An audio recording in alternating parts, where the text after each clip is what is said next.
প্রথম চান্সে যদি জান্নাতে যেতে চান, জাহান্নামের কোনো স্পর্শ ছাড়া যদি জান্নাতে যেতে চান, তাহলে এই 16 বদঅভ্যাস থেকে, 16টি অপরাধ থেকে নিজেকে বাঁচাবার চেষ্টা করতে হবে। নাম্বার 1, যাদের মধ্যে ঈমান নাই তারা জান্নাতে যেতে পারবে না। দ্বিতীয় সবচেয়ে বড় বাধা হলো আত্মীয়তার সম্পর্ক ছিন্ন করা। আত্মীয়তার সম্পর্ক ছিন্নকারী সে জান্নাতে যেতে পারবে না।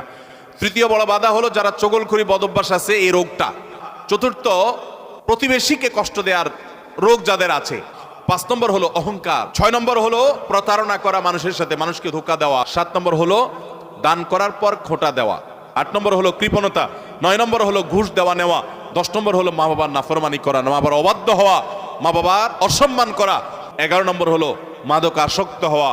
12 নম্বর হলো হারাম উপার্জন দ্বারা, হারাম খাদ্য দ্বারা, পানীয় দ্বারা শরীর গঠন করা। আর 13 নম্বর হলো রূঢ় স্বভাবের হওয়া। 14 নম্বর হলো গণক হওয়া। 15 নম্বর হলো ব্ল্যাক ম্যাজিক করা, ব্ল্যাক ম্যাজিশিয়ান। আর 16 নম্বর হলো সিল্কের পোশাক পরা।